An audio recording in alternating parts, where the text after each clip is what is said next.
Yo, so what's going on, y'all? Follow my social media at the Vintage Music Soul and Patrick Gregory Photo.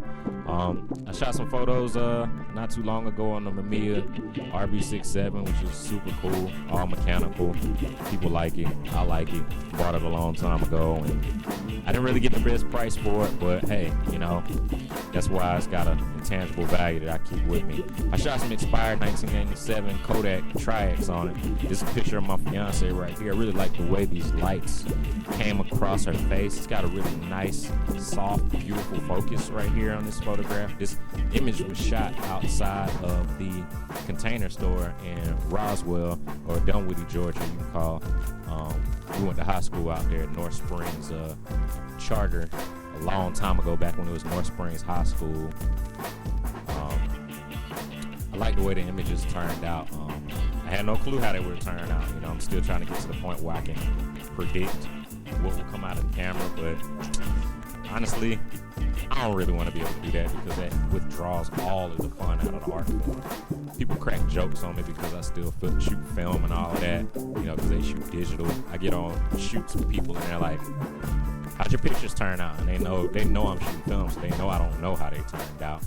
Oh well, it is what it is. My pictures end up coming out with more character anyway, but not to knock digital. I do respect all our photographers in the world, you know what I'm saying, because it's not easy, but you know, we need to quit taking it so tough and so sterile. I love this image right here. I wish I would use a different background because she's the foreground and it would have made her more interesting if I put her in a different background.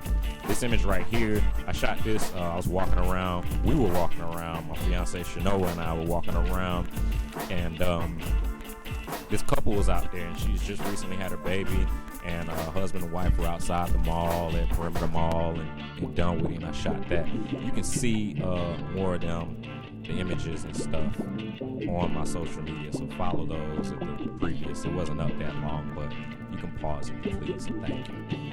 So I got another photo of them right here. It turned out really, really soft, still contrasty. Like, I like it. I like the amount of imagination you have to have while looking at viewing. This right here, hands down one of my favorite photographs of the entire session. It's like hoop dreams, you know, you see the basketball under his arm, the child in the middle, the arms are fading out, you know what I'm saying? It's really dreamy. Definitely gonna put this in my photo book. You gotta have it on your coffee table and on your wall. It's dreamy. It's that thing that makes you pause and stop and look at it a little longer, you know what I'm saying? Like, it's not all sterile like a clean shot. But here we go. Here's my baby. Coke classic. I like an M6 sitting on my 1980 Fender Rhodes piano. Love this camera. Thank you, baby, for telling me to buy it. I enjoy it. It's fun. I shoot so much film on it. I don't even think about it. I just have a blast. Oh, my boy right here. You gotta follow my social media here. I met this guy when I was driving trucks back in the day. I was delivering doors for a company that I used to drive for at an Ace Hardware. He's here with all these tattoos and hats on. I was like, man, I gotta shoot him. And come to my surprise, he actually builds custom motorcycles, you know what I mean? So follow my social media so you can see, you know, who he is, and follow him too. There's my fiance here, looking all contrasty up in my studio with Star Wars background and the amazing tribal traditional kind of dashiki top. This is the Velvet Note Jazz Club. I love jazz photographs, and you know, man, I'm trying to catch up with all these photos. I feel like I should let them sit on the screen longer, you know what I'm saying? But man, I love jazz photographs, and I'm like, man, how do they shoot doggone photos in the dark like that on film, black and white? If y'all know, give me some tips, show me.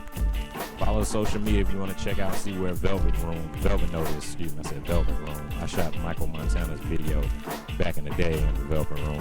But man, I walked up on these cats outside of the corner store, man, and they were chilling outside in the car, rolling some things up, and I just walked up to them on my camera and let them know, you know, what I was working on, and I focused on the driver in this shot, wanted to shoot it, man. It's got a really kind of gangster-esque movie, kind of reminds me of Training Day a little bit, you know. Other image right here is them in the car, hanging out, relaxing and stuff like that. These next images Man, some kids were just walking down the road in the complex, man, and I learned right here, don't really ask for moments or opportunities to be there. If you want it, you need it, ask them and take it. You know what I'm saying? I asked them to shoot a photograph. They were like, no, so I just took it anyway when they were walking. This is really, I like this one a lot. It reminds me of Chiaroscuro and Caravaggio paintings, black and white. Somebody rocking lady rocking her alma mater FAMU Rattler jacket. This was outside of a Cheesecake Factory.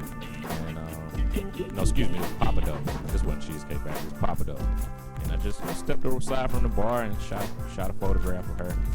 These images right here were shot on, this is a Portrait 800. This is actually test images on the Leica M6. And man, just too much to love about these photos. Too much. I actually shot this inside of Dunwoody Photo Lab, from the inside, looking out their window at the people, dining. Right here, my children talked to this father and son for a little while, and the waitress actually walked up. This was on the 35mm Summicron lens. Got a relatively nice, soft, glowy feel to it. I like it. Doesn't look all sterile. You know what I'm saying? They were just drinking and chilling. This is inside of the Wasabi House. I think they have a wine cellar inside. I decided to shoot those images real quick. Came out darker than I thought, but just still so much to appreciate. You get a chance to look into the photograph and allow the photograph to spend some time with you. Next photograph is from the exterior of Wasabi House. My goodness, so soft. I love it. The color, the pastel kind of green vibe. This is the look. Everybody knows Joe Greer for the soft, dreamy, color-esque photograph, pushing living snot out of the photos. At least in my opinion, that is, because I don't do any post edits to my photos. I put them out exactly the way they come out, and I feel like I won on that photograph. This photograph, people would consider it to be a miss, but you know what? I like it. I like misses. I wouldn't consider this a miss. I would consider this something that allows you to feel something and think something. I don't know if it's us being so self-involved that we feel that, oh man, as a photographer, I blank. But guess what? Nobody's thinking about the photographer when they're looking at the photo. They're thinking about the image. And I want to know where the other lady is behind the pillar. Really cool image here. I love it. I love it. The light is great. This one's really cool too. If you look really hard, you'll see a bunch of different things going on in the imagery beyond the things that are largest, which normally the people make them feel some type of precedence about the image, but sometimes the things that are smaller are just as important as the things that are large, or maybe even less, or maybe more.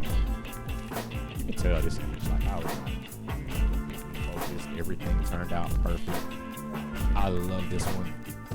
Landscape, reflection, so many different things that you could call this. Really cool. Let's take a moment and just look at everything going on.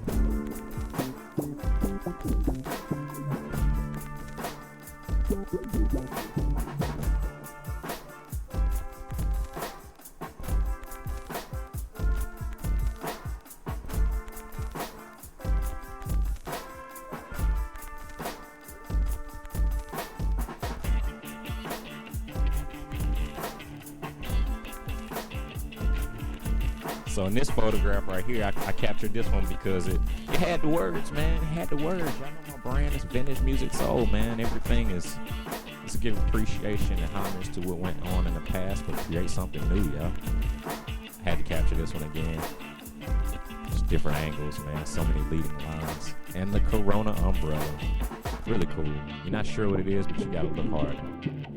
That's what photographs should be to me, man. Like you always gotta state the obvious, you know?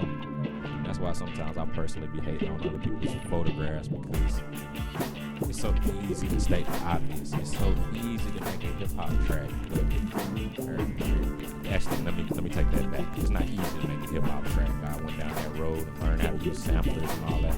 it's harder than it looks like. But in my opinion, I find something just so precious about all of them. But me personally, what resonates with me is having to read between the lines, having to study something to appreciate it, having to enjoy the process to love it. And I love y'all too.